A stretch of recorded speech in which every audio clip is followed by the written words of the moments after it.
Do you have good worship practices? Is your worship being accepted by God? Are you wondering why your going to church is doing so little, if anything, for you? Why are you getting so little out of the services?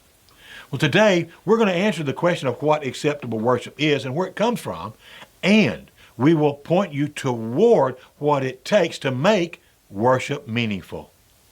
And the answers begin in an unlikely place: Cain and Abel. We're going to be reading in Genesis 4 in just a moment. You're watching Timeless Talks, timeless subjects, information for life. If you don't have a Bible and you'd like to have one like I have here, we would be excited to send one to you. What's it cost? You'll like that part. It's free. How do you get it then? You call this number, 318-596-9121. Leave a voice message telling us that you want a free Bible, and then give your name and a complete mailing address. You can also, if you wish, send a text to the same number, and we'll get that in the mail to you as quickly as we possibly can. Now, let's go back in time to the first recorded attempt at worshiping God. Let's read Genesis 4, verses 1 through 8.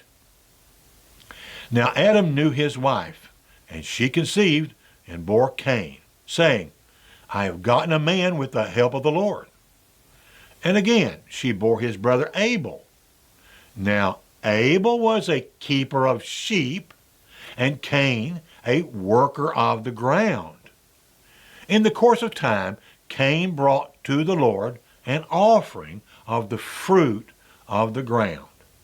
And Abel also brought of the firstborn of his flock and of their fat portions. And the Lord had regard for Abel and his offering, but for Cain and his offering he had no regard. So Cain was very angry, and his face fell.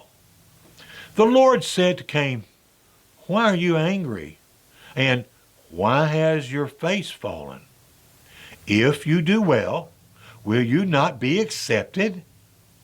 But if you do not do well, sin is crouching at the door. Its desire is contrary to you, but you must rule over it. Cain spoke to Abel his brother. And when they were in the field, Cain rose up against his brother Abel and killed him. Now there's another important passage about this very same worship attempt that we also need to read. It's over in Hebrews chapter 11 and verse 4.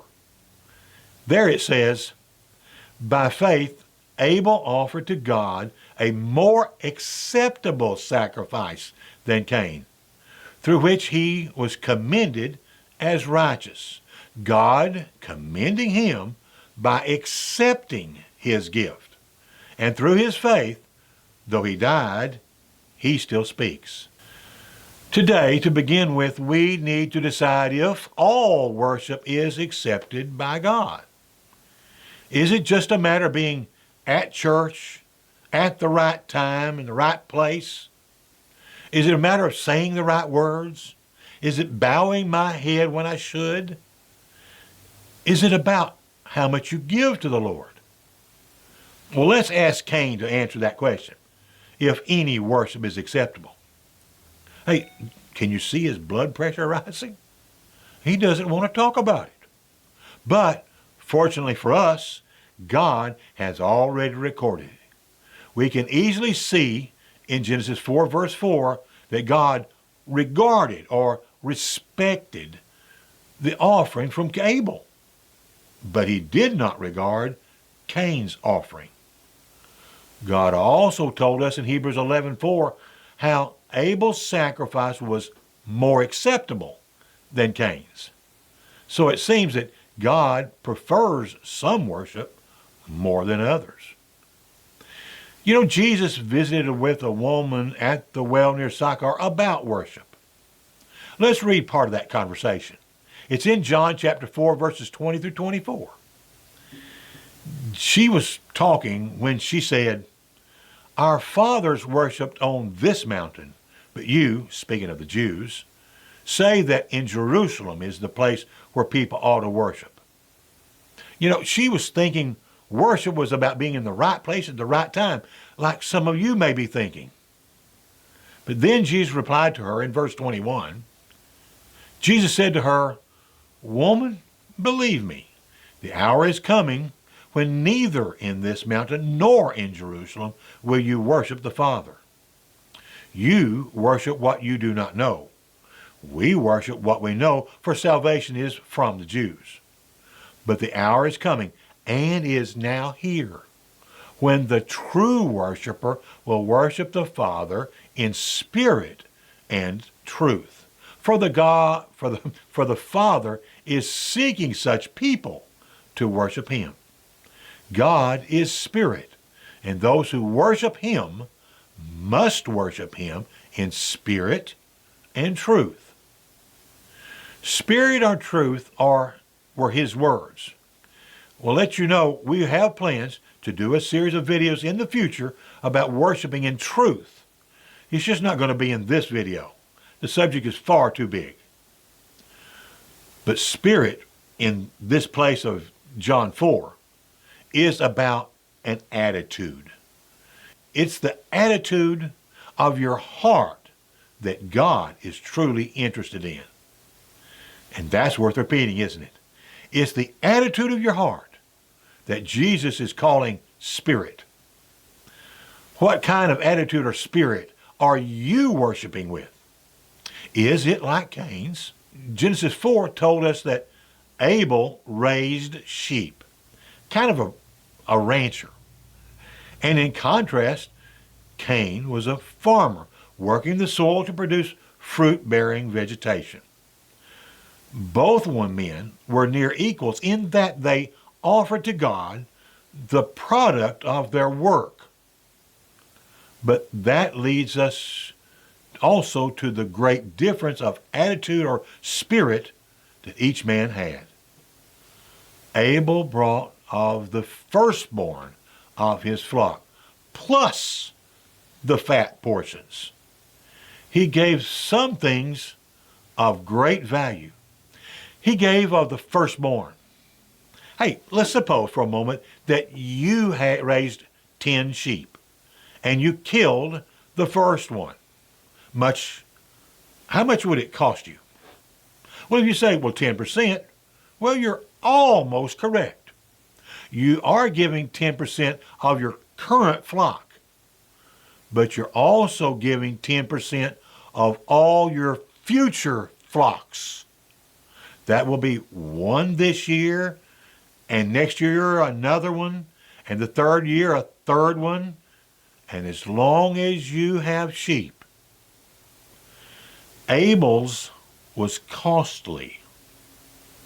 Abel also gave the life of his offering. He will never have offspring from that animal ever again. It cost the blood of that animal. Again, a high cost. And if that wasn't enough, he gave God the fat portions. That was the most choice part of the animal. It was the most to be desired and eaten. Let's compare Abel's gift now with Cain's. Verse 3 said that Cain offered of the fruit of the ground.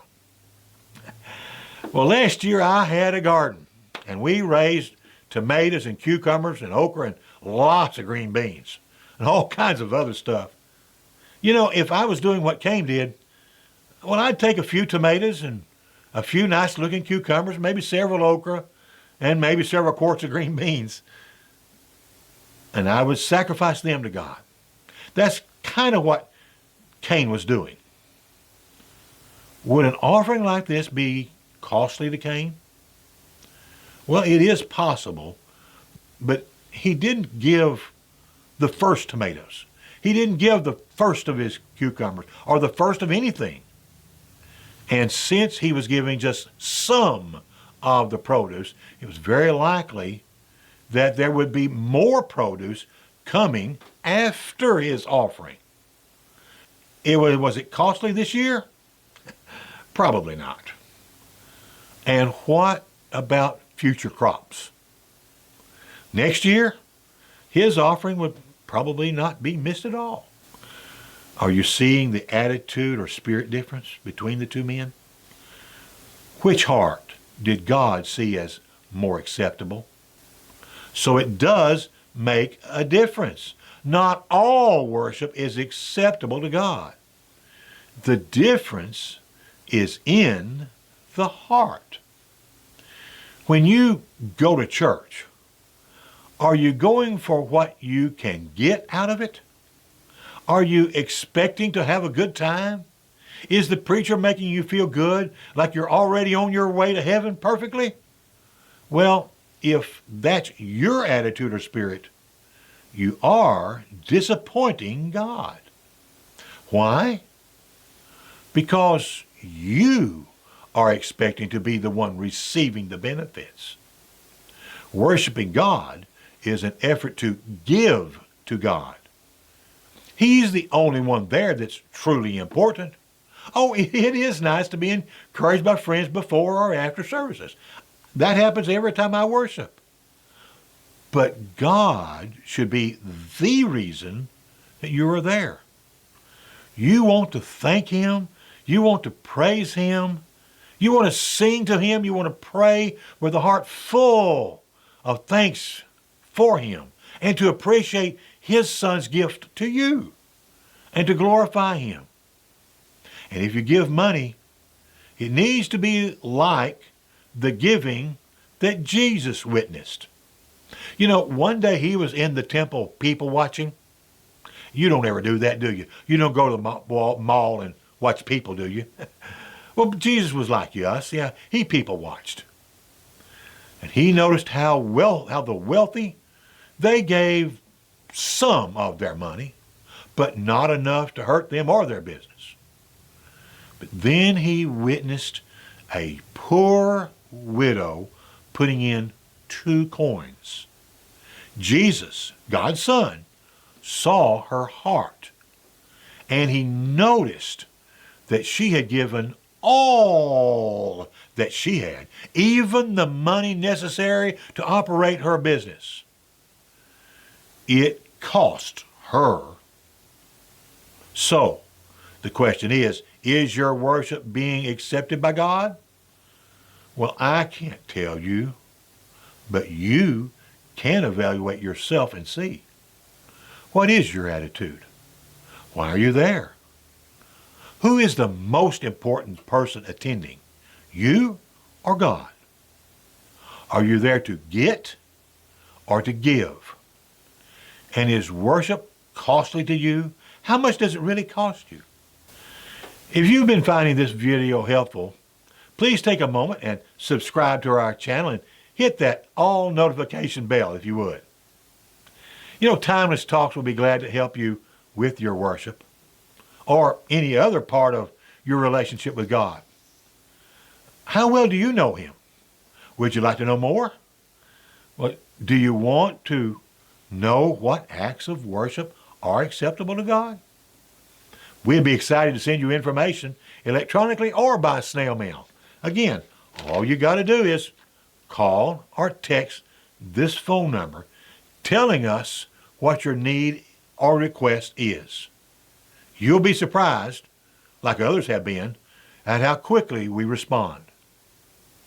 You'll also be welcome to come over to timelesstalks.net.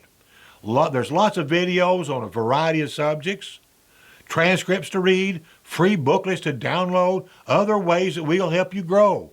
And while you're there, remember to sign up for the free email newsletter and the text notifications. Thank you for watching. May God bless you today. And until we visit again tomorrow, well, goodbye for now.